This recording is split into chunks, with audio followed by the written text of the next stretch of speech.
Hello everyone, എൻ്റെ പേര് ആര്യ സതീഷ്. ഞാൻ ഗവൺമെൻറ് GD മെഡിക്കൽ കോളേജിലെ ഫൈനൽ ഇയർ സ്റ്റുഡൻ്റ് ആണ്. ഇന്ന് നമുക്ക് മെഡിസിനിലെ ഇമ്പോർട്ടൻ്റ് ആയിട്ടുള്ള ഒരു കേസ് ടോപ്പിക്ക് പഠിക്കാം. ആദ്യം നമുക്ക് യൂണിവേഴ്സിറ്റിക്ക് വന്ന ആ ക്വസ്റ്റ്യൻ ഒന്ന് വായിക്കാം. A 30-year-old female presented with weakness of all four limbs for 2 days duration. She had paresthesia of legs prior to the weakness. She had fever 2 weeks ago and recovered in a couple of days.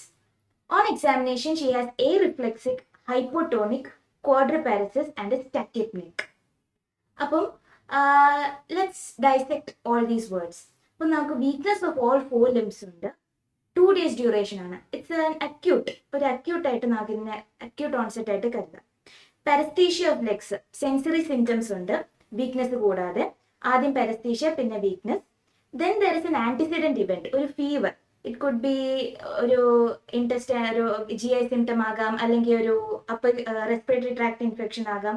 Anyway she has an antecedent event 2 weeks ago and she recovered. And examination ഫൈൻഡിങ്സിൽ important ആയിട്ട് reflexia, reflexes absent, hypotonic, muscle tone കുറവാണ്, and weakness of all 4 limbs as we said, as well as tachypnoeic. കുറച്ച് other symptoms, respiratory autonomic symptoms ഒക്കെ ഉണ്ട്. What is your probable diagnosis? How will you confirm this disease? How will you treat this disease? What are the complications of this condition? Similar question ആണ്. A 35-year-old female presented with numbness and weakness of the distal lower limbs. ആദ്യം lower limbs തുടങ്ങി, and it ascends, ഒരു keyword, ascends over several days to involve the upper limbs and associated with drooping of one of the eye. ഇപ്പൊ നമുക്കറിയാം ഒരു cranial nerve symptoms അവിടെ വന്നിട്ടുണ്ട്. On examination, as the previous case, bilateral weakness and areflexia ഉണ്ട്. ഇതിന് no sensory and bladder involvement ഉണ്ട്. Prior കേസിൽ paraesthesia, sensory involvement ഉണ്ട്. What is the differential diagnosis, what are the complications and what are the investigations required?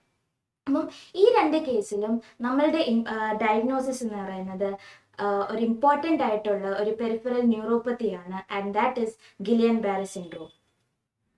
So ഇവരൊക്കെ ആരാണ് ഇത് നമുക്ക് നോക്കാം. ഇത് രണ്ടുപേരുമാണ്, ഗിലിയനും ബാരും. അപ്പം ഫ്രഞ്ച് ന്യൂറോളജിസ്റ്റ് ആണ് Georges Guillain and Jean Andre Barre. ഇവർ രണ്ടുപേരും അലോങ് വിത്ത് നമ്മൾ അധികം ചിന്തിക്കാത്ത ഒരാളാണ് ആൻഡ്രേ സ്ട്രോൾ. ഈ 3 പേരും കൂടെയാണ് 1916 വാറിൽ വെറ്ററൻസ് ആയിട്ടുള്ള 2 സോൾജേഴ്സിൽ ഒരു ഫ്ലാസിക് പാരാലിസിസ് ഒക്കെ വന്നപ്പം അവരുടെ CSF നിന്ന് ഒരു ഫൈൻഡിങ് കോൾഡ് ആൽബുമിനോസൈറ്റോളജിക്കൽ ഡിസോസിയേഷൻ. അപ്പം ഈ ഒരു കാര്യം കണ്ടുപിടിച്ചതിന് ശേഷം ഗിലിയൻ ബാർ സിൻഡ്രോം എന്നൊരു കാര്യം പുറപ്പെടുവിച്ചത് ഇവരാണ്. അപ്പം let's remember them. And also സ്ട്രോൾ.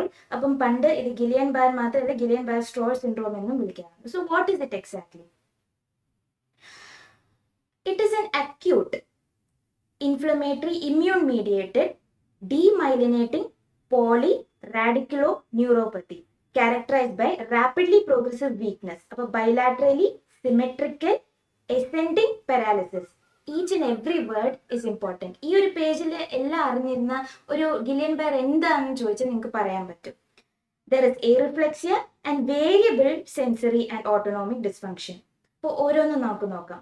Acute onset ആണ്. അക്യൂട്ട് എന്ന് പറയുമ്പോൾ ഗിലിയൻ ബാർ യൂഷ്വലി ഒരു 24 hours 2 daysനകമാണ്. പക്ഷെ when we say it is less than 4 weeksനകം വരുന്ന ഒരു കാര്യം. ഇൻഫ്ലമേറ്ററി ആണ്, ഇമ്മ്യൂൺ മീഡിയേറ്റഡ്, ഒരു ഓട്ടോ ഇമ്മ്യൂൺ സാധനമാണ്. ഡീമൈലിനേറ്റിംഗ് ആണ് യൂഷ്വലി മെജോറിറ്റി ഓഫ് ദി കേസസിലെ. Demyelinating, poly radical. പോളി എന്ന് പറയുമ്പോൾ മെനി, റാഡിക്കൽ നെർവ് റൂട്ടിനെ എഫക്ട് ചെയ്യുന്ന ഒരു പെരിഫറൽ ന്യൂറോപ്പത്തിയാണ്. And it is characterised by bilaterally symmetrical, asymmetrical ആയിട്ട് പല ന്യൂറോപ്പത്തീസ് ഉണ്ട്, സിമെട്രിക്കൽ ആയിട്ടുള്ള ഏസെൻഡിങ് പാരാലിസിസ്, അതായത് ലോവർ ലിംസിൽ നിന്ന് അപ്പർ ലിംസിൽ. It doesn't necessarily mean distal to proximal, but it definitely means lower limbs to upper limbs paralysis. Then there is areflexia in motor variants and variable sensory and autonomic dysfunction. നമ്മളുടെ കഴിഞ്ഞ കേസിൽ, second കേസിൽ sensory involvement ഇല്ലായിരുന്നു. So that is the importance here. എല്ലാ കേസസിലും sensory involvement ഇല്ല. So it is a predominantly motor involvement, less of a sensory and autonomics, bladder involvement ഒക്കെ വരുന്നത് ലെസ് predominant ആയിരിക്കും. ആൻഡ് നമ്മുടെ ഫസ്റ്റ് കേസ് സിനാറിയോ വെച്ച് it is a post infectious. അപ്പം usually ഒരു GI അല്ലെങ്കിൽ അപ്പർ റെസ്പിറേറ്ററി ട്രാക്ട് ഇൻഫെക്ഷൻ ഒരു 2 weeks back prayer ഉള്ള ഒരു ഹിസ്റ്ററി ഉള്ള പേഷ്യൻ്റ് ആയിരിക്കും. ഒരു പോസ്റ്റ് ഇൻഫെക്ഷ്യസ് ആയിട്ട് വരുന്ന ഒരു ഓട്ടോ ഇമ്മ്യൂൺ കണ്ടീഷൻ. അപ്പോൾ ഇതൊക്കെ ഓർക്കുമ്പോൾ നമുക്ക് റിമാറ്റിക് ഹാർട്ട് ഡിസീസ് ഒക്കെ ഓർമ്മ വരാറുണ്ട്. അതേപോലെ തന്നെ ഒരു ഏകദേശം ഒരു ഐഡിയ, മോളിക്കുലർ മിമിക്രിക്ക് ഏകദേശം ആ ഒരു ഐഡിയ തന്നെയാണ്. So let's go into detail. What is polyradicular neuropathy? I already told you. Poly എന്ന് പറയുമ്പോൾ many, radical എന്ന് പറയുമ്പോൾ നെർവിന്റെ ഏത് ഭാഗം, whether it is what do you say, brain stem, spinal cord ആണോ, അത് nerve fibers ആണോ, the part of the nerve that is mostly involved here is a nerve root. What is a nerve root?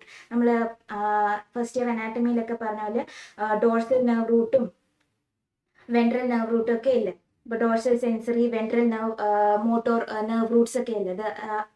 Nerve റൂട്ടിനെ affect ചെയ്യുന്ന ഒരു ന്യൂറോപ്പതിയാണ്, and it's a peripheral nerve disease. So it affects multiple peripheral nerves at the spinal nerve roots, where it comes out or goes into the spinal cord, and this explains the ascending weakness, the loss of reflexes, the sensory symptoms, and root enhancement in MRI. ഇതൊരു T1 കോൺട്രാസ്റ്റുവേറ്റഡ് MRI ആണ്. Root enhancement എന്ന് പറയുന്നത് ഇപ്പം ഈ കാണുന്ന ഈ whitish regions ഇല്ലേ, ഇതൊക്കെ വാട്ടർ എഡിമേറ്റേഴ്സ് ഒക്കെ വരുന്നത്, അപ്പോൾ ഇൻഫ്ലമേറ്ററി ചേഞ്ചസ് ആണ്, അതിനെ root enhancement in the MRI എന്ന് പറയുന്നത്. So epidemiology, incidence is 1 to 2 per 1 lakh per year. United Statesലെ ഹാരിസണിൽ കൊടുത്തിരിക്കുന്ന 5,000 to 6,000 cases per year ആണ്. സ്ലൈറ്റ് മെയിൽ പ്രൊഡോമിനൻസ് ഉണ്ട്. സോ കുറേ കാര്യങ്ങൾ, ഓട്ടോഇമ്യൂൺ ഡിസീസസ് ഒക്കെ കുറേയൊക്കെ ഫീമെയിൽ പ്രൊഡോമിനൻസ് ആണ്. സോ ലേഡീസിന് ഈ ഒരു കാര്യത്തിൽ ചെറുതായിട്ടൊരു സന്തോഷം, slight male predominance. And adults are more commonly affected than children in western countries. ചില വേരിയൻസ് ഓഫ് GBS ചിൽഡ്രനിലാണ് കൂടുതൽ കാണുന്നത്. Will come to the. So നമ്മളുടെ കേസ് സിനാറിയോയിൽ കണ്ട കുറേ കാര്യങ്ങളൊക്കെ ഉണ്ട്. Areflexia, ascending paralysis, facial palsy ഒരെണ്ണത്തിലുണ്ടായിരുന്നു, പിന്നെ limb pain, paraesthesia and all that. Then autonomic dysfunctions ഒക്കെ വരാം. Will come to. So antecedent events. So aetiology എന്ന് പറയുന്നത് 70% ഓഫ് ദ കേസസിലും ഒരു ഇൻഫെക്ഷൻ കഴിഞ്ഞിട്ട് 1 to 3 weeks കഴിഞ്ഞിട്ടായിരിക്കും വരുന്നത്. ആൻഡ് മോസ്റ്റ് ഇമ്പോർട്ടൻ്റ് ആണ് Campylobacter jejuni infection. And more establish, പല സ്റ്റഡീസിൽ നിന്ന് എസ്റ്റാബ്ലിഷ്ഡ് ആയിട്ടുള്ള ഒരു കോസേഷൻ, അസോസിയേഷൻ മാത്രമല്ല, ഒരു കോസേഷൻ ആണ് ഈ ക്യാമ്പൈലോബാക്ടർ ജെജുനി ഇൻഫെക്ഷൻ കഴിഞ്ഞിട്ടുള്ള GBS. പിന്നെ സൈറ്റോമെഗാലോ വൈറസ് ഇൻഫെക്ഷൻ വരാം, എപ്സ്റ്റീൻ ബാർ വരാം, HIV കഴിഞ്ഞിട്ട് വരാം, ഹെപ്പറ്റൈറ്റിസ് E വരാം, ഹെപ്പറ്റൈറ്റിസ് B-E വരാം, സിക്ക വൈറസ് ഇൻഫെക്ഷൻ കഴിഞ്ഞിട്ട് വരാം. അതിനും സ്ട്രോങ് അസോസിയേഷൻ കണ്ടുപിടിച്ചിട്ടുണ്ട്. മൈക്കോപ്ലാസ്മ ന്യൂമോണിയ ലെസ് കോമൺലി ഒരു അസോസിയേറ്റഡ് ആണ്. COVID-19 സ്റ്റഡീസ് ഗോയിങ് ആണ്. അസോസിയേഷൻ ഉണ്ട്, but association doesn't always mean causation. So causation ഇതുവരെ കണ്ടുപിടിച്ചിട്ടില്ല.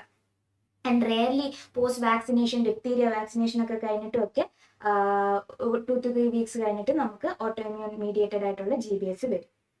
സോ GBS എന്ന് പറയുന്നത് ഒരു പെത്തോജനിസിസ് എന്ന് പറയുന്നത് ഒരു വാക്കി പറയുവാണെങ്കിൽ it's an autoimmune molecular mimicry. അപ്പം it is an autoimmune attack against peripheral nerve components. അപ്പം നമുക്കിപ്പം ഒരു ക്യാമ്പൈലോബാക്ടർ ബാക്ടീരിയയുടെ പുറത്ത് ഒരു സ്പെസിഫിക് ആൻറ്റിജൻ ഉണ്ടെന്ന് വെച്ചു.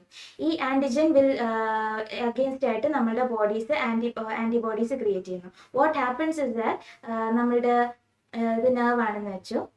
നെർവ് സേ ഫോർ എക്സാമ്പിൾ ഷ്വാൺ സെല്ലിന്റെ മേളിലും ഇതേ ഒരു what do you say antigen, ഇതേപോലത്തെ ഒരു ആൻറ്റിജൻ, മോളിക്കുലർ മിമിക്രി അല്ല. അപ്പം this antibody that was produced against the infectious pathogen will come and attack the antigens, our own body Schwann cell antigens.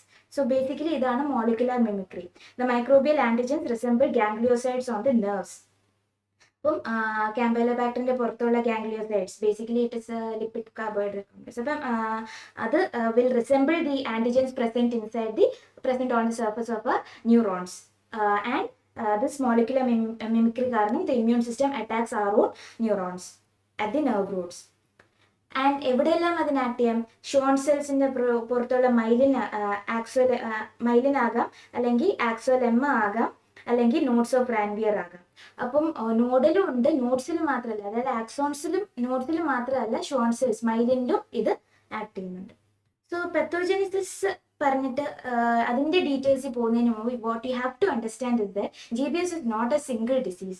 There are different variants under GBS, and most common ഒരു 90% ആണ് നമ്മൾ കാണുന്നത് AIDP, that is acute inflammatory demyelinating polyneuropathy. അപ്പം acute inflammatory demyelinating polyneuropathy ആണ് most common ആയിട്ട് നമ്മൾ കാണുന്നത്.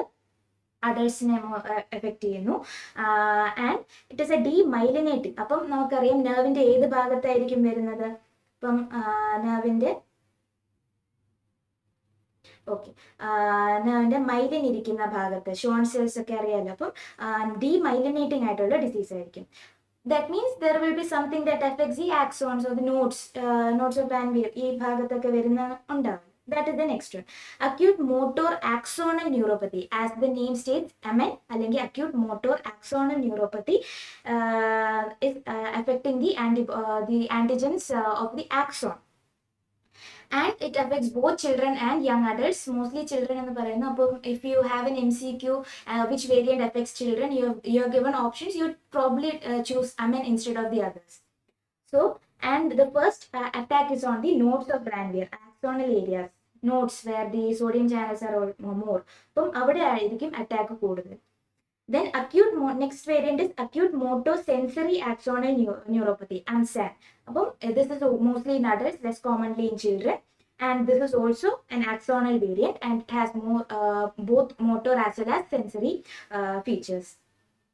Nerve Roots, അപ്പം നമ്മൾ പറഞ്ഞ പോലെ ഡോർസൽ റൂട്ടിനെ മാത്രം ആണെങ്കിൽ അത് സെൻസറി. അപ്പോൾ ഡോർസലും വെൻട്രൽ റൂട്ടിനെ നെർവ് റൂട്ട് റാഡിക്കുലോപ്പത്തി അല്ല, അപ്പം ഡോർസൽ ആൻഡ് വെൻട്രൽ റൂട്ടിനെ എഫക്റ്റ് ചെയ്യുകയാണെങ്കിൽ അത് ആംസൻ ആയിരിക്കും.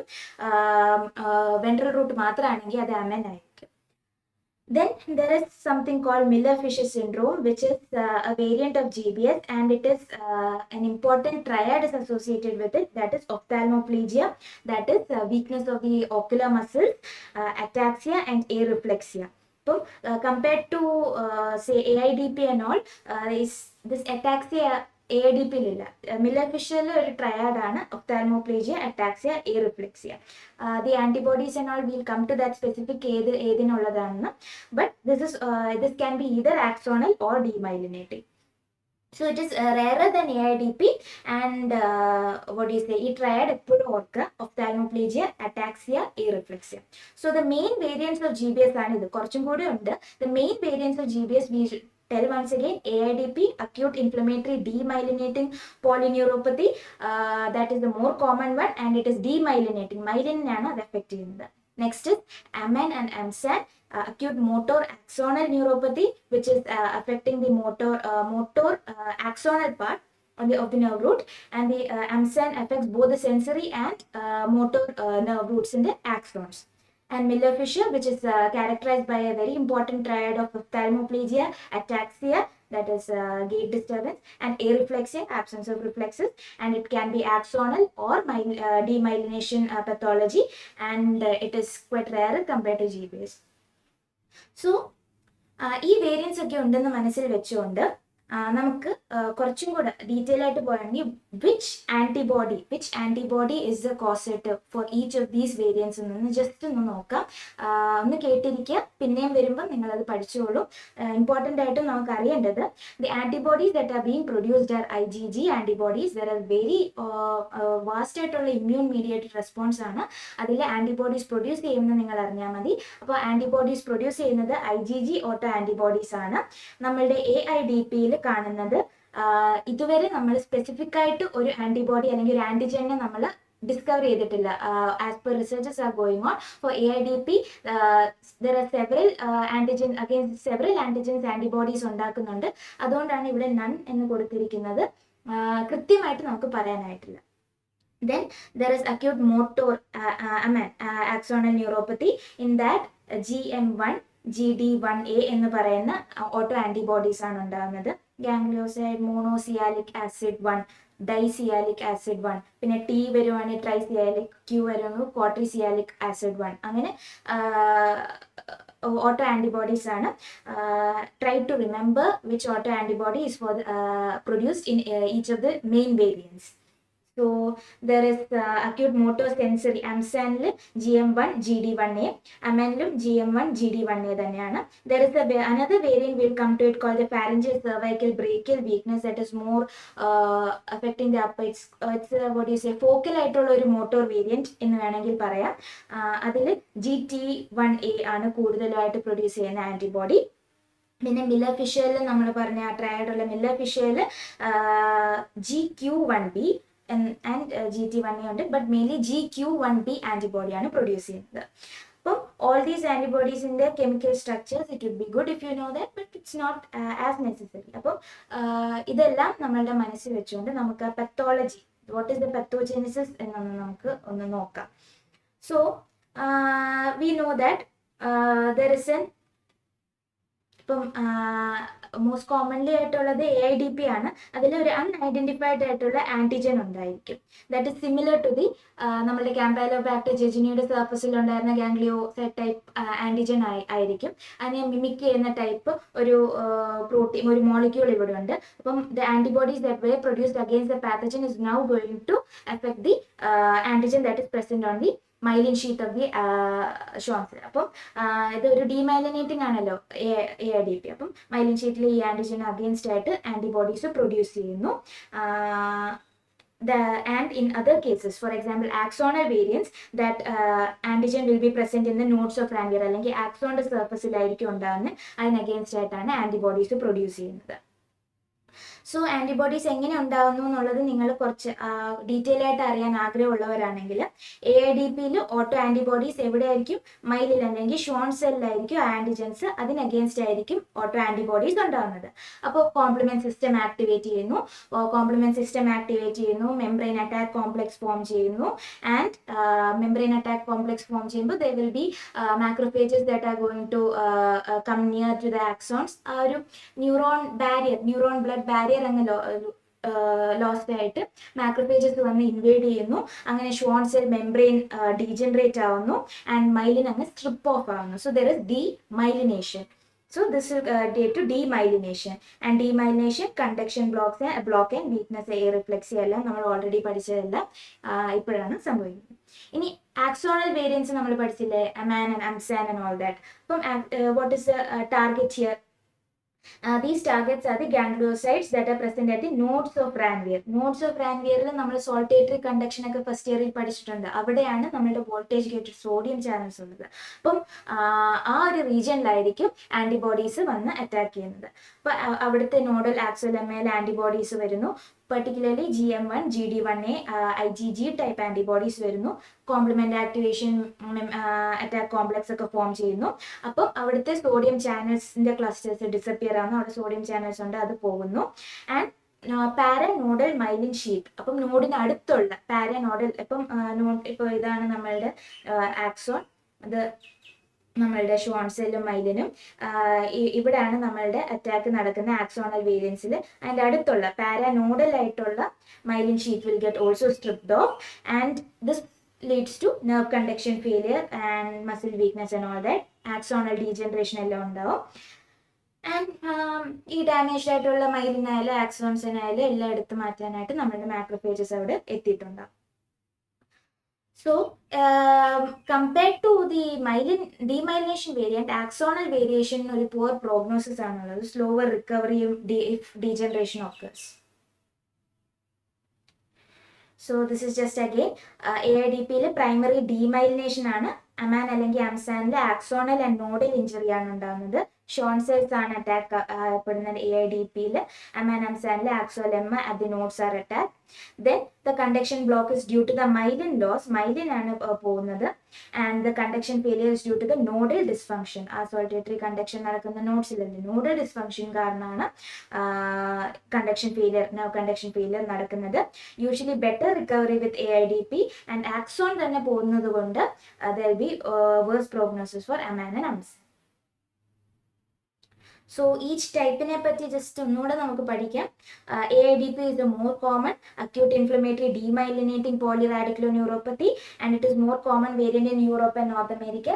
ഇന്ത്യയിലും more common ഇത് തന്നെയാണ്. ബട്ട് യൂറോപ്പിലും നോർത്ത് അമേരിക്കയിലും ആക്സോണൽ വേരിയൻസ് കുറവാണ്. ഇന്ത്യയിൽ ആക്സോണൽ വേരിയൻസും ഏകദേശം കൂടുതലാണ്, ആ ഒരു ഡിഫറൻസേ ഉള്ളൂ. Then pathology, segmental demyelination as we already discussed and the macrophage mediated myelin destruction.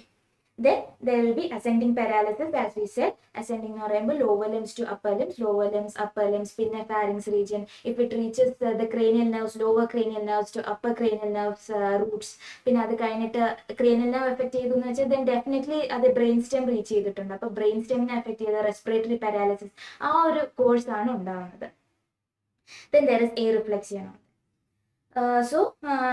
There is sensory motor symptoms as well as sensory symptoms here. More predominantly it is motor symptoms. Then Aman and Amsan. Acute motor axonal neuropathy, it's more common in the Southeast Asian, that is China and Japan. It's also common in India, and it is often here ഒരു research based ആയിട്ടുള്ള ഒരു association causation കണ്ടുപിടിച്ചിട്ടുണ്ട്. ക്യാമ്പൈലോജെജിനി bacterial infection, campylobacter jejuni infection കഴിഞ്ഞിട്ട് വരുന്ന ഇതാണ് ഈ GBS എന്ന് ഓൾറെഡി എസ്റ്റാബ്ലിഷ്ഡ് ആണ്. And there are features of pure motor weakness, axonal damage, both predominantly axonal damage, and it is often severe. Axons itself are going so often severe, and the antibodies AIDP-യിൽ നമുക്ക് specific ആയിട്ട് പറയാൻ പറ്റത്തില്ല, കാരണം studies are still going on. We don't know which antigen per se is the one against the antibodies being produced, but for AMAN we can say GM1 and GD1A. Same for AMSAN. So GM1 and GD1A antibodies work. Ganglion monosialic acid and disialic acid. Then AMSAN also, there is both motor as well as sensory axonal neuropathy. So motor sensory, and it has worse prognosis and slow recovery, as we already said. Then Miller-Fisher syndrome, what is it? It has a triad of, you can repeat after me, ophthalmoplegia, ataxia, and areflexia. Never forget these. And the strongly association with the quadricylic acid, that is anti-GQ1B. Never forget that. Anti-GQ1B antibodies. അപ്പം anti-GQ1B antibodies ആണ് formed in Miller-Fisher syndrome. ഈ classical triad, but there is less, ഈ triad ആണ് കൂടുതൽ ഉണ്ടാവുന്നത്. Instead of motor symptoms കണ്ടില്ലേ, ഉള്ളി restricted to the ഒഫ്താൽമോപ്ലീജിയ, എക്സ്ട്രോക്കുലർ muscles അല്ലെങ്കിൽ ഇൻട്രോക്കുലർ മസിൽസ്, ഐ മസിൽസിന് മാത്രമാണ് മോട്ടോർ വീക്ക്നെസ് കൂടുതൽ വരുന്നത്. Limb weakness, preceding illness, altered consciousness, corticospinal signs ഒന്നും ഈ Miller-Fisher വേരിയന്റിലില്ല. Then we'll come to pharyngeal cervical brachial variant.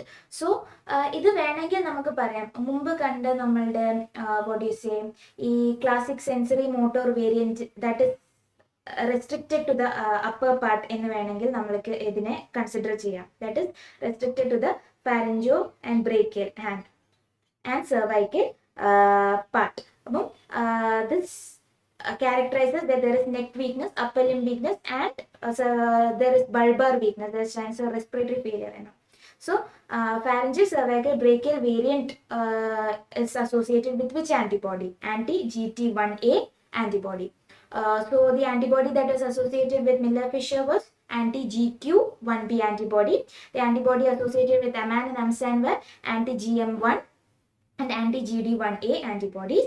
And pharyngeal cervical brachial variant, if you are able to remember, anti-GT1A antibody more than the others ഉണ്ട്, but more is predominantly anti-GT1A antibodies. Then I'd like to mention something else, which is called the Bickerstaff brainstem encephalitis, BBA. This includes what all? ഇപ്പോൾ നമ്മളുടെ Miller-Fisher syndrome, there is a triad of ophthalmoplegia, ataxia, areflexia. What happens along with this? There is altered consciousness. See, decreased consciousness, altered consciousness, along with sensory motor symptoms and ataxia.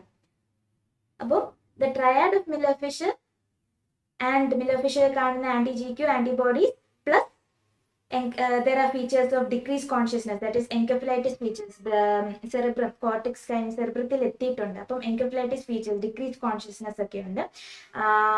അങ്ങനത്തെ ഒരു ഫീച്ചറിൽ, അങ്ങനത്തെ ഒരു കണ്ടീഷനാണ് Bickerstaff brainstem encephalitis.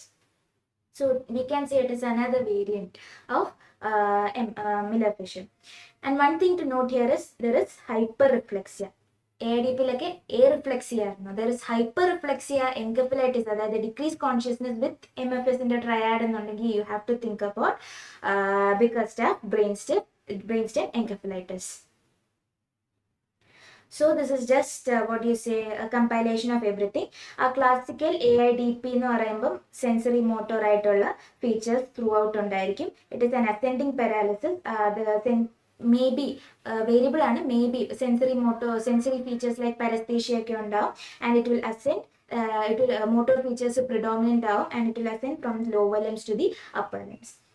Then there is pure motor variant.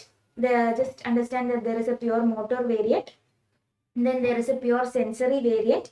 Then there is pharyngeal cervical brachial variant. Pharyngeal cervical brachial variant.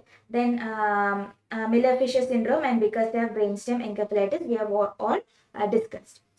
Paraparetic is when it affects only the lower limbs, sensory motor, and there are some cases where the patient presents with only bilateral facial palsy. അപ്പോൾ നമ്മൾ bells palsy എന്നും പറഞ്ഞ steroids ഒക്കെ കൊടുക്കും. അപ്പോൾ bilateral facial palsy ആയിട്ടും present ചെയ്യുന്ന very very rare ആയിട്ടുള്ള ഒരു കണ്ടീഷൻ ഉണ്ട്. ബൈലാറ്ററൽ ഫേഷ്യൽ പാൾസി ആയിട്ട് വരും. പരസ്തേഷ്യ അല്ലായിരിക്കും അവരുടെ main important. They will come രാവിലെ എണീറ്റ് ബ്രഷ് ഒക്കെ തേക്കുമ്പോൾ they will feel that mouth deviation ഒക്കെ വന്നിട്ട് ദേ വിൽ തിങ്ക് doctor കാണുമ്പോൾ they will think that it is Bell's palsy. We always have to have in the back of our mind it can be a variant of GBS. It's a very rare, but it could be a variant of GBS. So this is just like I made a compilation of the important things that you have to know. You can screenshot this and study whenever you want. AIDP ല് demyelination ആണ് നടക്കുന്നത് and specific ആയിട്ടുള്ള ഒരു antibody ഇല്ല. പറയണം എന്നുണ്ടെങ്കിൽ anti-GM1 antibody ആയിരിക്കും. And the most common variant ascending paralysis areflexia. അമാനില് പ്യൂർ മോട്ടോർ ആണ് and the antibodies as we already discussed anti-GM1 and anti-GD1A and it's pure motor weakness. Amsanil there is motor plus sensory, anti-GD1A, anti-GM1A 1 and severe weakness with sensory involvement. The axonal variants have poor prognosis. Then Miller-Fisher is important in the sense that you have to remember the triad of ophthalmoplegia and all that, and you have to remember the antibody, anti-GQ1B antibody. Then the pharyngeal cervical brachial variant we have already discussed. Because of brainstem encephalitis we have already discussed. The others just remember these are present. So what are the clinical features? The typical course of symptoms is such that it may usually begin with tingling paresthesias, distal numbness and all that. A-alpha fibers അല്ലെങ്കിൽ heavily myelinated ആയിട്ടുള്ള large ആയിട്ടുള്ള sensory fibers ആയിരിക്കും. Pain temperature fibers അല്ല, bodies large ആയിട്ടുള്ള sensations carry ചെയ്യുന്ന dorsal fibers, paresthesia ഒക്കെ ഉണ്ടാക്കുന്ന fibers ആയിരിക്കും usually typically sensory affected ആയിട്ടുള്ളത്. അപ്പം patient may present in the beginning of the sensory symptoms, but sometimes those may be absent and we'll directly come to ascending paralysis. The weakness starts in the legs, then arms, then intervention it may progress to the cranial nerves and bulbar region respiratory paralysis.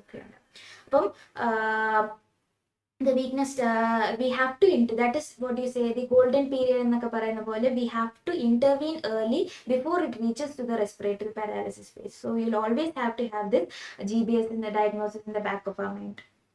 So the characteristic of this ascending paralysis is it is symmetrical. It affects both the nerve roots simultaneously. Both the legs will have that rubbery weakness. Rubbery legs എന്നൊക്കെ patient ഇങ്ങനെ വിട്ടു പോകുന്ന type weakness and it is flaccid paralysis. That is the tone will be decreased compared to spastic paralysis. Tone will be increased, the tone will be decreased. Then some people say more proximal than distal, but it is not necessary like that. You will have to just say that lower limb in upper limb എന്ന് പറഞ്ഞാൽ മതി. Then patients may describe rubbery legs, difficulty in climbing stairs, trouble rising from sitting position and all that. So proximal muscle weakness and distal muscle weakness in the features നമ്മൾ കണ്ടുപിടിക്കും. Then what if we don't the patient doesn't come to the casualty at this point and it progresses, or we don't diagnose it properly, we give steroids or something and it progresses? What happens then? Then it will reach upper limb involvement, then it will reach cranial nerve involvement ഒക്കെ വരും. Almost all cranial nerves, but mostly cranial nerve 7 more than other cranial nerves. cranial nerve 3 7 ആണ് commonly. അപ്പോൾ facial nerve weakness ആയിരിക്കും കൂടുതലായിട്ട് നമ്മൾ കാണുന്നത്, കാരണം motor predominant അല്ലേ GBS. അപ്പം മോട്ടോർ നെർവ്സ്, അപ്പം ഫേഷ്യൽ നെർവ് വീക്ക്നെസ് ആണ് 50% കേസിലും കാണുന്നത്. ബൈലാറ്ററൽ ഫേഷ്യൽ പാൾസി ആയിട്ട് വരും.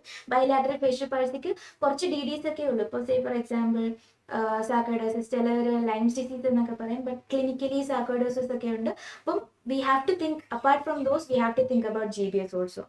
Then dysarthria, inability to close the eyes properly, Bell's palsy features. Then it has reached brain stem, cranial nerves involvement vannappo there will be bulbar weakness, dysphagia, nasal speech, aspiration risk and all that. Other cranial nerves, vagus and respiratory center nekke affect ചെയ്യുമ്പോൾ respiratory paralysis അങ്ങോട്ടൊക്കെ പോകും, അതായത് fourth respiratory failure ലേക്കൊക്കെ പോകും.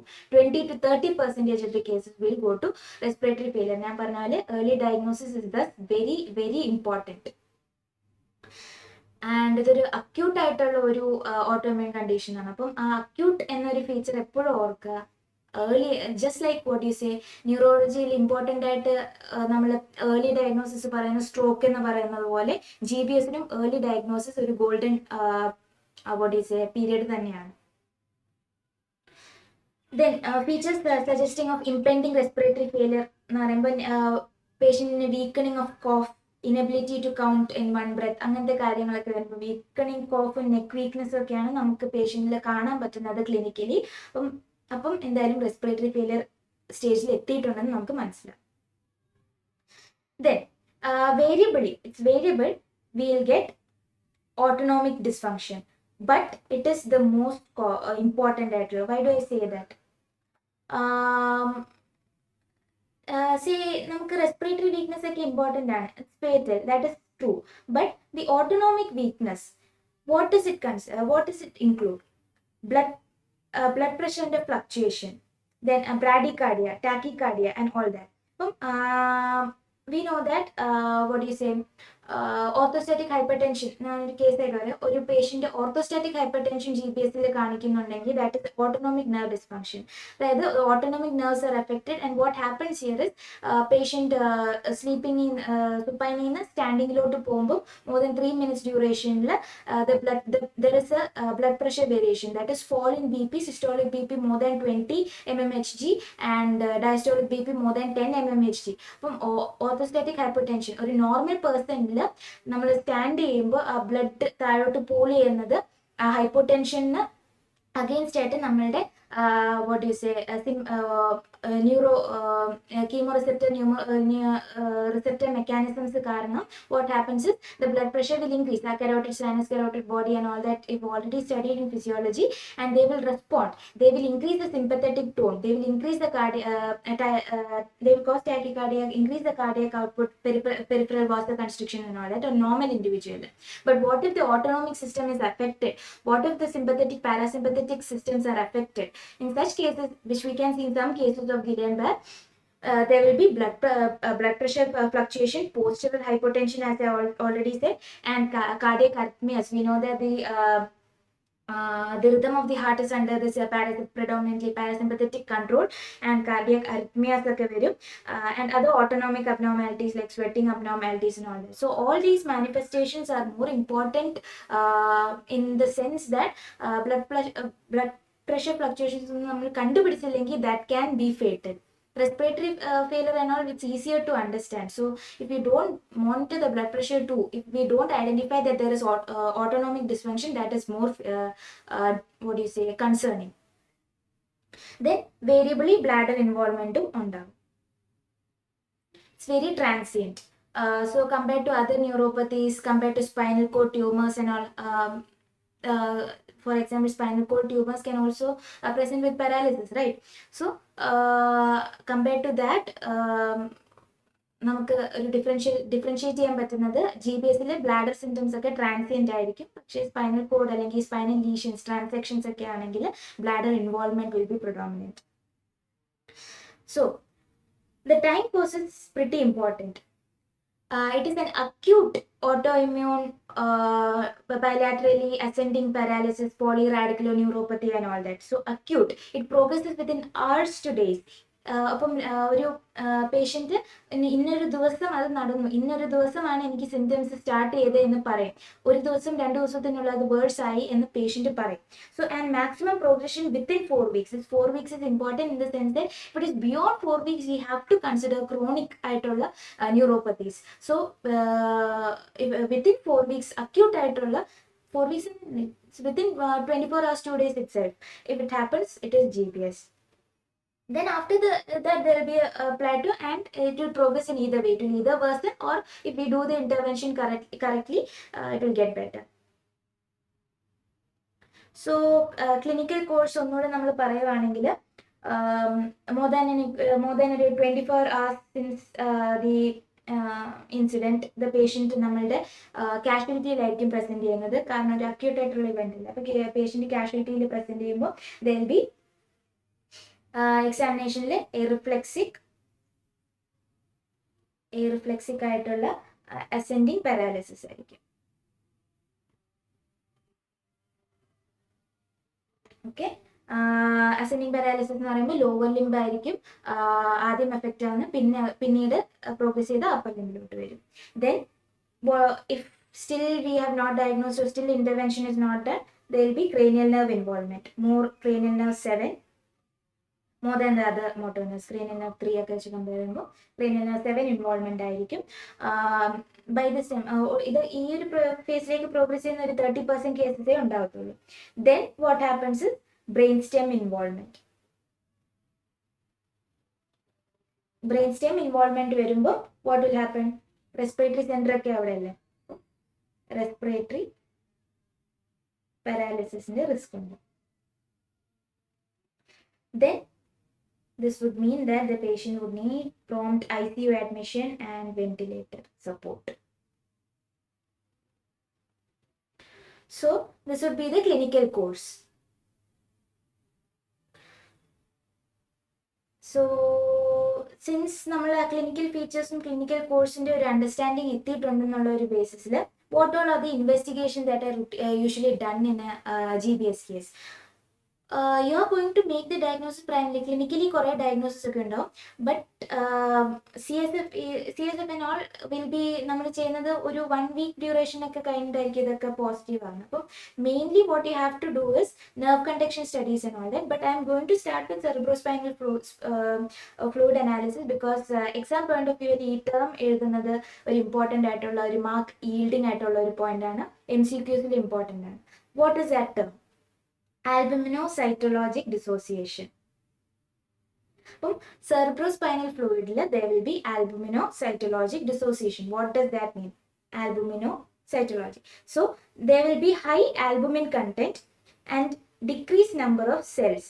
Usually infection ഒക്കെ വരുമ്പോൾ we'll expect leukocytes to be increased. The number of pleocytosis, we'll expect that pleocytosis, which is increasing leukocytes in CSF, we'll expect that. But in case of GBS, when the nerve blood barrier is broken, what happens is it's not the cells that are getting leaked, it is more of the proteins. Appo there will be albuminocytologic dissociation എന്ന് പറയുമ്പോൾ there will be increased proteins in the CSF rather than the number of cells. Cells proportionately increase ആവത്തില്ല.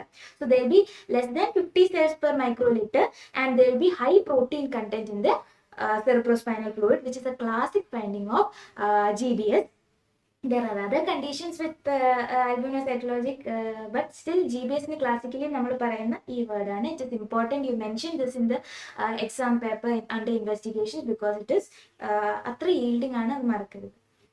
Then this occurs, the inflammation will damage the nerve roots. Nerve roots damage ആയി, അപ്പോൾ proteins will leak into the CSF. നെർവ്സിന് ചുറ്റുമുള്ള nerve root near the spinal cord there is CSF and all that.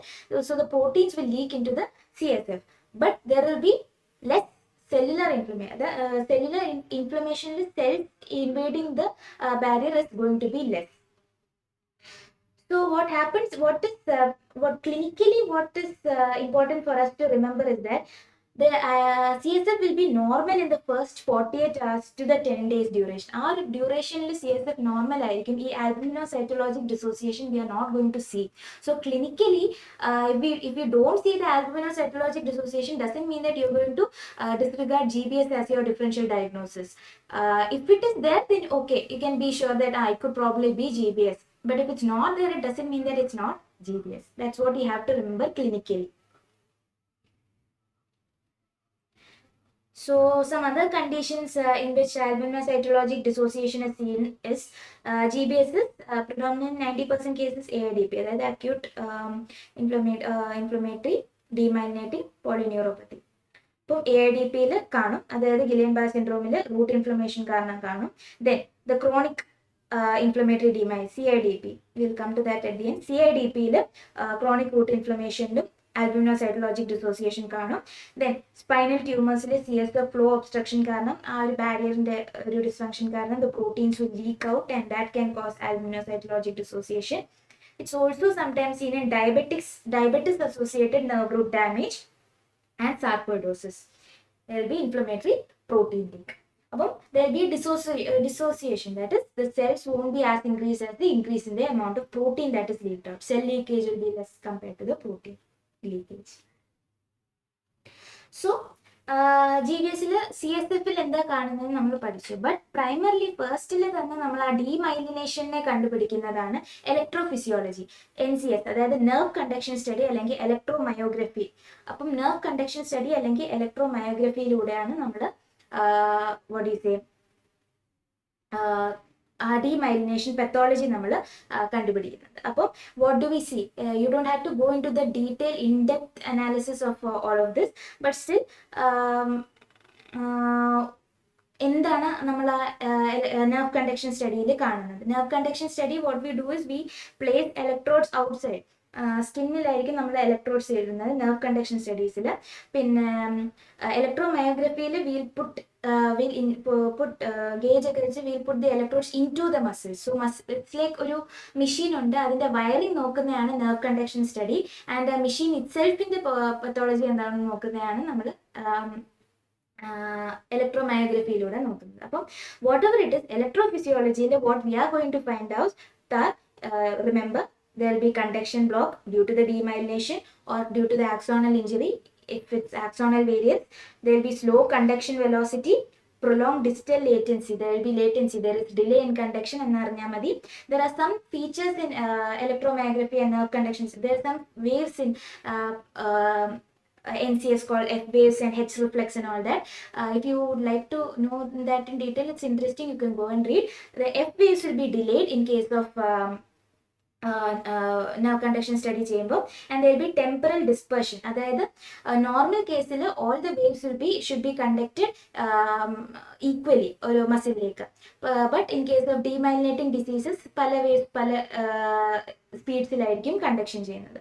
അപ്പം nerve conduction സ്റ്റഡിയിൽ basic idea വരണമെങ്കിൽ നമ്മൾ impulse nerve root to the മസിലിൽ പോകുന്നുണ്ടല്ലോ. അപ്പം നമ്മൾ എക്സ്റ്റേണലി ഒരു ഇമ്പൾസ് കൊടുക്കുമ്പം ഒരു റെട്രോഗ്രേഡ് ആയിട്ട് ആന്റിഡ്രോമലായിട്ട്, അതായത് നമ്മൾ കൊടുക്കുന്ന impulse back to the nerve root പോകും. എന്നിട്ട് ആ ഇമ്പൾസ് നെർവ് റൂട്ടിൽ നിന്ന് മസിലിലേക്ക് പോകും നമ്മൾ കൊടുക്കുന്ന ഇമ്പൾസ്. അപ്പോൾ ആ ടൈം പീരീഡ് ആണ് നമ്മൾ കാൽക്കുലേറ്റ് ചെയ്യുന്നത്.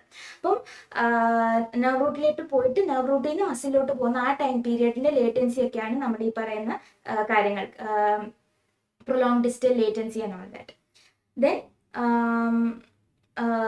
F waves, okay, if you just want to see. So if there is axonal or neuronal damage, then there will be decreased amplitude of the waves, and if there is myelin damage, there will be prolonged latency or the increased time period. Upon just remember these 2 points. Then we can do MRI.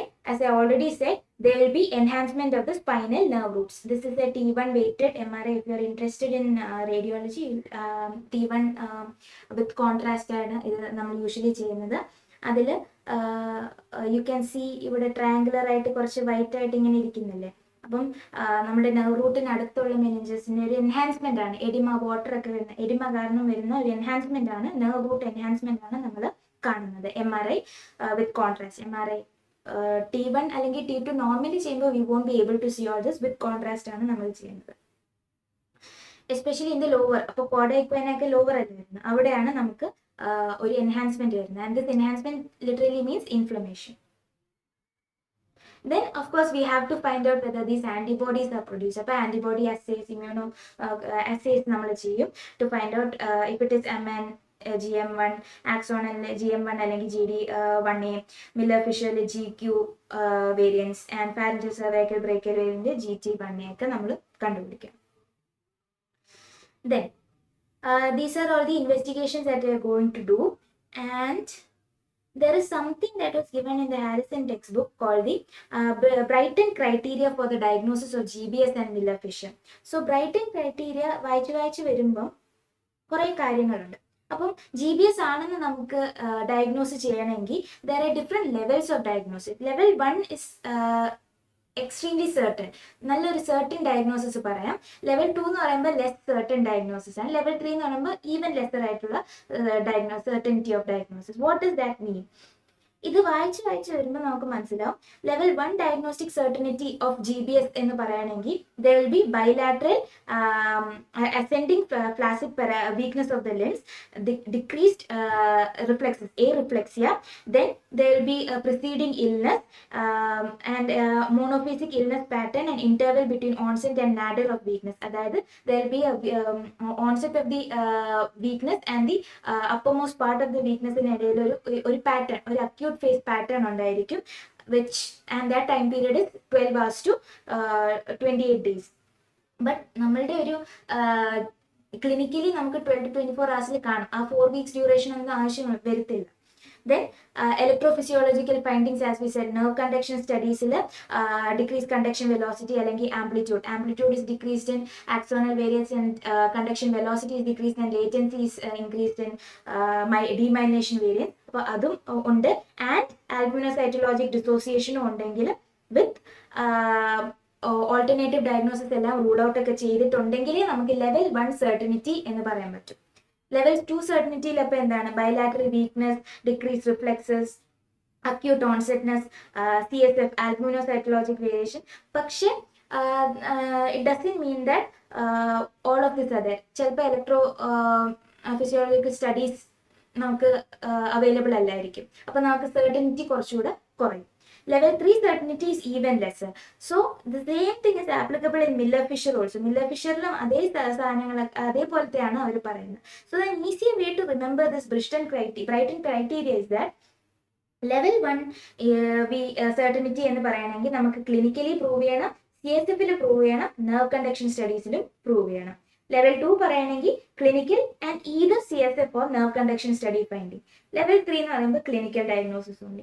അപ്പോൾ ഇങ്ങനെ ഓർത്താൽ മതി. It's just A very summarized version of this big table given in Harrison text.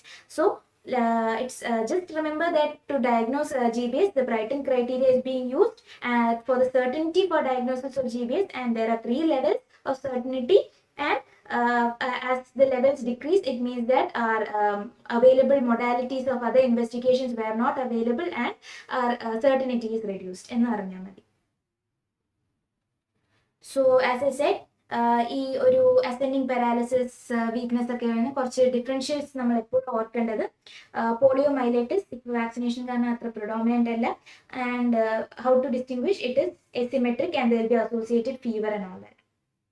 Botulism is a descending paralysis. Myasthenia ഗ്രേവിസിൽ reflexes ഒക്കെ preserved ആയിരിക്കും. Fatigability usual course of myasthenia നമുക്കറിയാമല്ലോ, weakness that increases in the evening and all that. Then porphyrias are an important differential.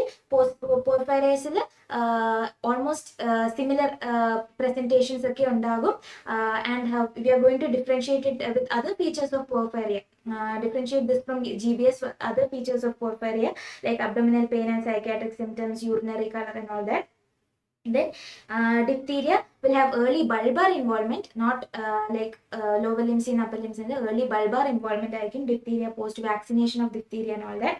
If there is spinal cord compression, then as I said ഒരു spinal cord tumor ഒക്കെ ആണെങ്കിൽ there will be paralysis and all that, but associated ആയിട്ടുള്ള bladder neurogenic bladder, different types of bladder നമ്മൾ പഠിച്ചിട്ടുണ്ട്. അപ്പോൾ bladder dysfunction and sensory dysfunction will be predominant. As a said GBSൽ motor dysfunction ആയിരിക്കും കൂടുതൽ predominant in the most of the 90% of the cases. Tick പാരാലിസിസിലൊക്കെ ഇതുപോലെ ascending paralysis ഒക്കെ വരും. അപ്പോൾ these are the differential diagnosis to case of GBS. What are the differentials? You can write these, and how to distinguish also we have understood. Now next is management. So as I said, what if the patient has gone to respiratory paralysis? So it's important that you have the respiratory status of the patient and the autonomic instability, BP measuring, monitoring of the BP and the respiratory function is very important. And if those are deranged, ICU monitoring and ventilator support is important. And since the patient is paralysis കിടക്കുകയാണ്, ഒരു കാലൊന്നും അനക്കാൻ പറ്റാത്ത ഒരു സ്റ്റേറ്റിലാകുമ്പോൾ there will of course be risk factor of DVT. deep vein thrombosis. And so അതിൻ്റെ പ്രൊഫൈലാക്സിസും physiotherapy മൂവ്മെൻറ്റും നമ്മൾ എന്തായാലും preventive മെഷേഴ്സിൽ ചെയ്യണം. ഇത് introductory പാർട്ടായിട്ട് എന്തായാലും ഒന്ന് എഴുതി വെക്കുന്നത് നല്ലതായിരിക്കും. So respiratory monitoring, one important thing that you have to understand is the vital capacity or 20 30 40 rule. If the vital capacity of a person decreases less than 20 ml per kilogram, for 50 kg person ആണെങ്കിൽ 1000 ml per kilo 1000 ml vital capacity കുറയുവാണെങ്കിൽ, അല്ലെങ്കിൽ the maximum inspiratory pressure, vital capacity നിന്ന് maximum ആയിട്ട് inspire ചെയ്തിട്ട് expire ചെയ്യുന്ന maximum volume, maximum inspiratory pressure measure ചെയ്യുന്ന കുറച്ച് കാര്യങ്ങളുണ്ട്. ആ മാക്സിമം ഇൻസ്പയർ ചെയ്യുമ്പോഴത്തെ pressure in terms of centimetre of water if it is less than 30 and maximum expiratory pressure if it falls less than 40. ഇത്രയും കാര്യങ്ങൾ ഉണ്ടെങ്കിൽ need for intubation predict ചെയ്യാം എന്നുള്ളതാണ്. If these thresholds are crossed, then we need to intubate the patient. Just something that you have to remember. Then this is management proper. It's very important. If you are sleeping till now, wake up. The management of GBS is IVIG and PLEX. IVIG, intravenous immunoglobulin, and plasma exchange. It's important. IVIG PLEX, IVIG or PLEX. Or ആണ് കേട്ടോ. So what is intravenous immunoglobulin? So we know that it's ഒരു irony പോലെ തോന്നും. Our body is producing antibodies which are immunoglobulins. So what we are going to do is we are also giving immunoglobulins. We are giving normal immunoglobulins. കുറേ ഡോണേഴ്സിൽ നിന്നും collect ചെയ്ത ഒരു pooled IgG അല്ല എല്ലാം pathology, അപ്പോൾ pooled IgG ആയിട്ടുള്ള concentrate ആയിരിക്കും നമ്മൾ ഇൻട്രാവീനസ് ഇമ്മ്യൂണോഗ്ലോബുലിൻ ആയിട്ട് കൊടുക്കുന്നത്.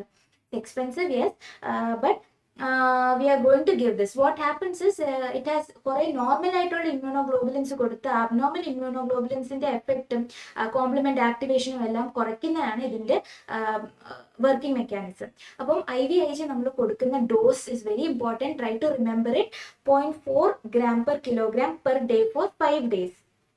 0.4 gram per kilogram per day for 5 days. അല്ലെങ്കിൽ totally over the 5 days you are going to give 0.4 into 5, that is 2 gram per kilogram totally over 5 days you are going to give intravenous immunoglobulin. അപ്പോൾ രാവിലെ ആദ്യത്തെ ദിവസം രാവിലെ ഒരു infusion of 0.4 gram per kilogram body weight of the person നമ്മൾ കൊടുക്കും. അങ്ങനെ 5 ദിവസം നമ്മൾ IVIG കൊടുക്കും. IVIG is expensive, but it does not require the what do you say extra നമ്മൾ ചെയ്യേണ്ട പണിയൊന്നും ഉണ്ടാകത്തില്ല. പ്ലാസ്മ എക്സ്ചേഞ്ച് ഒക്കെ ചെയ്യുമ്പോൾ നമുക്ക് കുറച്ചുകൂടെ ഓഡീസ് മെക്കാനിസംസ് കുറച്ചുകൂടെ സെൻട്രൽ ലൈൻ ഒക്കെ ഇൻട്രൊഡ്യൂസ് ചെയ്യേണ്ടത്. അപ്പോൾ അതൊന്നും ആവശ്യമില്ല IVIG കൊടുക്കുമ്പോൾ. That is the advantage. And the disadvantage is that it's expensive. Then it's കേട്ടോ. Studies have not proven that the combination therapy is effective. Both are equally effective. Only the advantages and disadvantages of commercial preparations and all that is there. Both are equally effective. So we can either give IVIG or we can do a plasma exchange. So we are going to remove the circulating pathogenic antibodies and the complements and all, and we'll do 4 to 5 exchanges over 7 to 10 days. So we can do IVIG or PLEX, plasma exchange. Then steroids are not effective in GBS compared to many other autoimmune neuropathies and other autoimmune diseases. What if we diagnose this case? ഞാൻ നേരത്തെ പറഞ്ഞായിരുന്നല്ലോ, ഒരു bilateral facial palsy ആയിട്ട് വന്ന ഒരു patient, bells palsy, നമ്മൾ steroids അങ്ങ് start ചെയ്തു. But what if it was GBS? Steroid start ചെയ്തു, it will progress and it will worsen to respiratory failure and all that. So steroids are not effective. Studies have proven that steroids are not effective in GBS. We have to give IVIG or we have to do plasma exchange. We have to remember this because this will determine the way you're going to treat the patient and the prognosis of the patient. If you treat it incorrectly, it's going to be bad.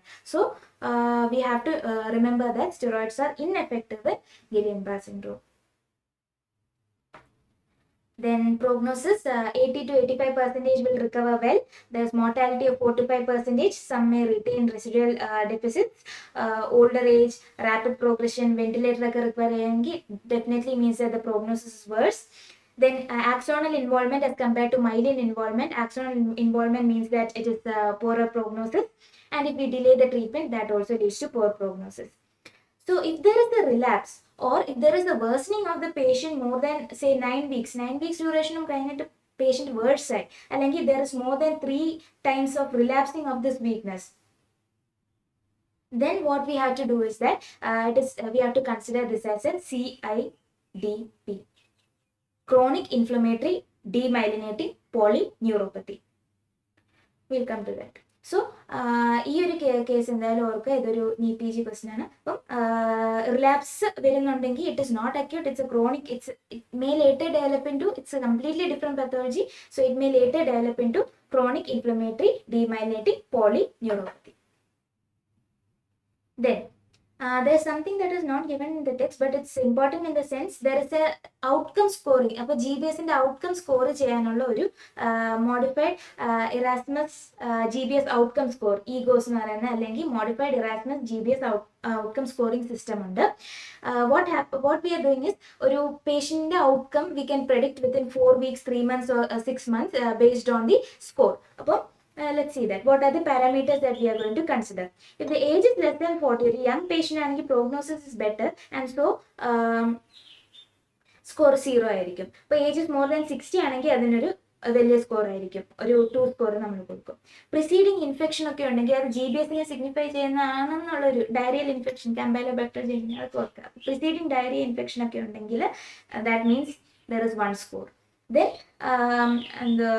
നമ്മളുടെ medical research കൗൺസിലിന്റെ muscle പവറിന്റെ grading നമ്മൾ first year തൊട്ട് പഠിക്കുന്നതല്ലേ, 0 grading, 1, 2, 3 grading, 1 slight fasciculations, then movement with along the same level, അതായത് against gravity പറ്റില്ല, പിന്നെ against gravity പറ്റും, പിന്നെ against resistance, mild, moderate, severe resistance grades നമ്മൾ പഠിച്ചിട്ടില്ല. അപ്പം ആ ഗ്രേഡിംഗ് നമ്മൾ നോക്കും.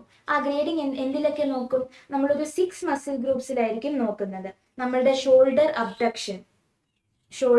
അബ്ഡക്ഷൻ ചെയ്യുന്ന മസിൽ ഗ്രൂപ്പ്സ്, പിന്നെ എൽബോ ഫ്ലെക്ഷൻ, എൽബോയുടെ ഫ്ലെക്ഷൻ ചെയ്യുന്ന മസിൽ ഗ്രൂപ്പ്സ്, പിന്നെ റിസ്റ്റ് എക്സ്റ്റൻഷൻ, റിസ്റ്റിന്റെ എക്സ്റ്റൻഷൻ ചെയ്യുന്ന മസിൽ ഗ്രൂപ്പ്സ്, പിന്നെ ഹിപ്പ് ഫ്ലെക്ഷന്റെ muscle groups, knee extension, and sixth muscle group is dorsiflexion of the foot. അപ്പം ഈ 6 ഗ്രൂപ്പ് ഓഫ് മസിൽസ് ബൈലാറ്ററലി രണ്ട് സൈഡിൽ, അപ്പം 12.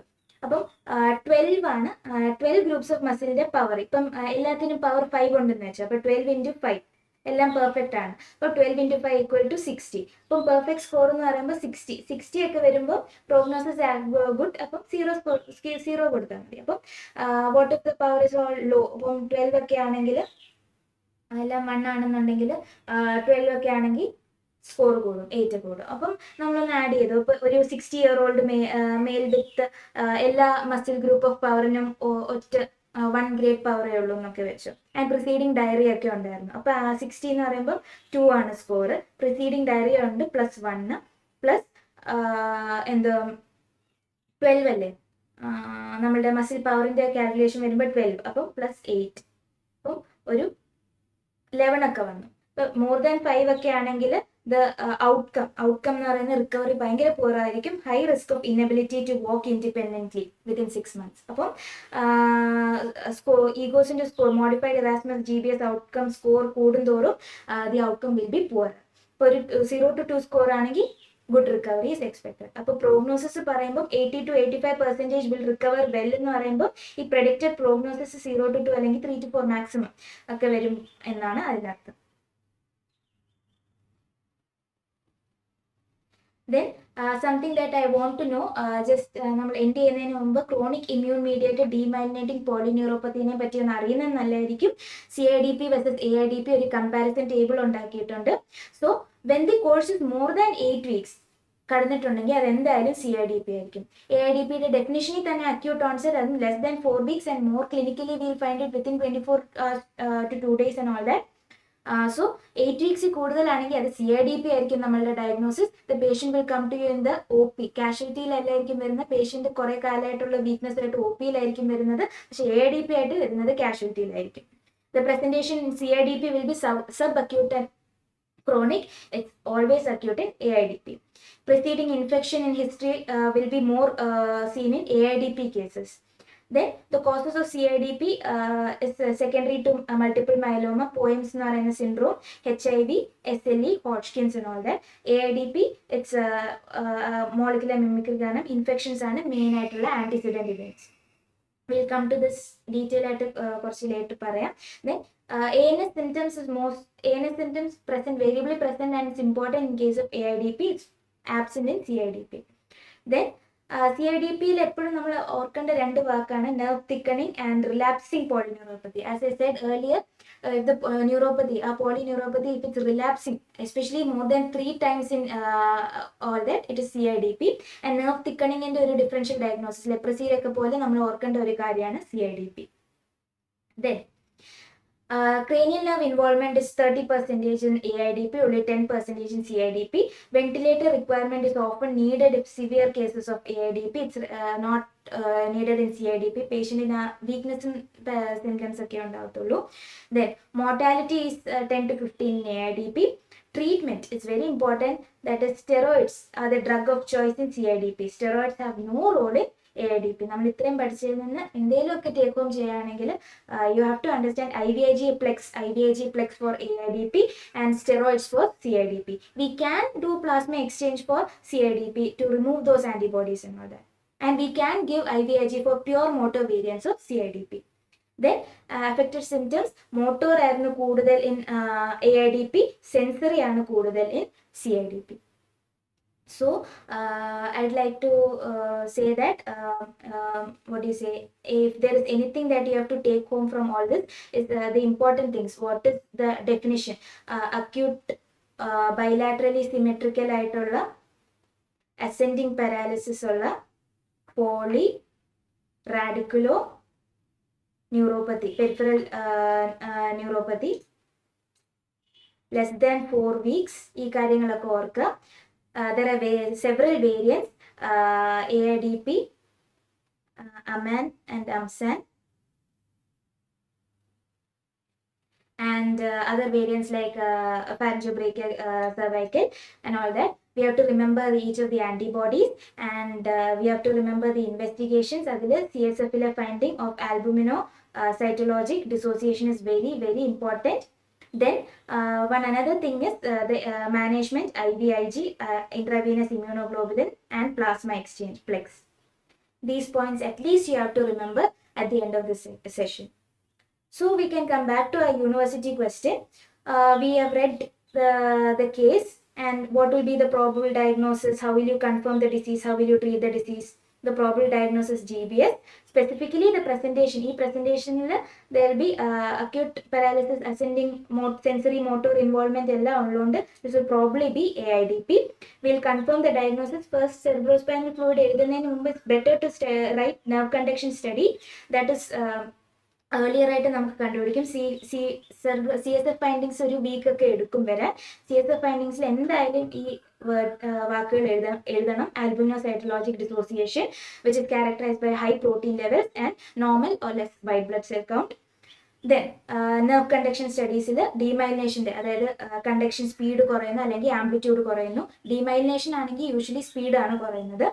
Then how to treat the disease was the next question.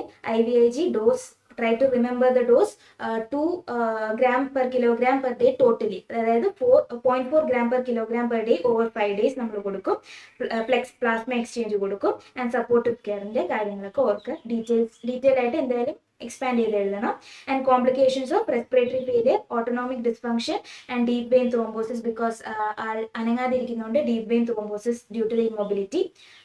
The second question was numbness, weakness of distal lower limbs, ascending എന്നുള്ള വാക്കുള്ളതുകൊണ്ട് it will be easy to diagnose. There is facial nerve involvement, there is no sensory involvement in this case. So this could be a what are the differential diagnosis ആണ് ചോദിച്ചിരിക്കുന്നത്. AIDPയുടെ എല്ലാം എഴുതുക, and along with it Miller-Fisher എഴുതുക. Then myasthenia gravis, botulism and all can be differential, but we have to differentiate it. myasthenia gravisൽ typically loss of reflexes കാണത്തില്ല. ബോട്ടുലിസത്തിൽ descending paralysis ആയിരിക്കും. And cranial nerve involvement മുകളിൽ താഴോട്ട് and അതായിരിക്കും കൂടുതൽ. Then investigations antibodies, nerve conduction, CSF, MRI we have already discussed.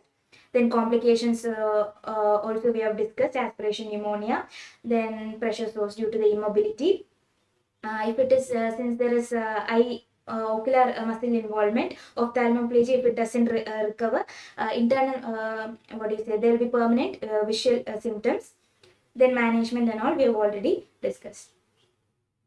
So then since നമ്മൾ university ലെവലിൽ കുറച്ച് നോക്കി, ഇനി കുറച്ച് ഹൈ ഈൽഡ് ആയിട്ടുള്ള നീറ്റ് PG MCQs നമുക്ക് നോക്കാം. ഓൾറെഡി കേസ് വായിച്ചായിട്ട് ടിംഗ്ലിംഗ്, നംനെസ് ഉണ്ട്, വീക്ക്നെസ് ഓഫ് ലിംസ് ഉണ്ട്. വീക്ക്നെസ് അസെൻഡിങ് ആയിരുന്നു, ലോവർ ലിംസിൽ സ്റ്റാർട്ട് ചെയ്ത് it progress to the upper limbs. History of recent COVID-19, I said though the studies have found an association, causation ആയിട്ടില്ല. അപ്പം COVID-19 infection, disc herniation, CTയിൽ MRIയിൽ lumbar narrowing ഒക്കെ കണ്ടു, അത് കാര്യമാക്കണ്ട. CSF ഹൈ പ്രോട്ടീൻ ലെവൽസ് കണ്ടു. So what will be the recommended initial therapy? So considering this as GBS, we have to give IVIG.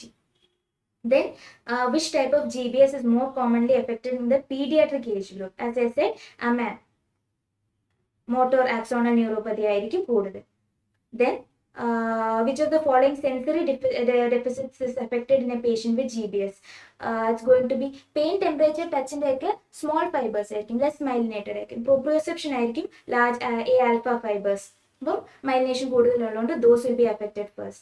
Then which of the following features would you not expect to see in a patient with Guillain Barre? Typically നമ്മളുടെ bladder dysfunction എന്ന് പറയുന്നത് typical ആയിട്ട് variable ആയിട്ടുള്ള ഒരു finding ആണ്, ചില കേസസിലേ അത് കാണാറുള്ളൂ.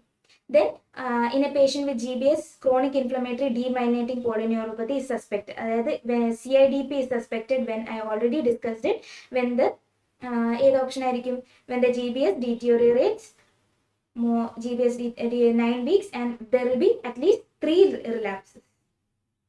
So these are the important MCQs. This is just summary of what all that you have to remember and must write in an essay if it comes for the exam. Short answers vannittunde. Treatment of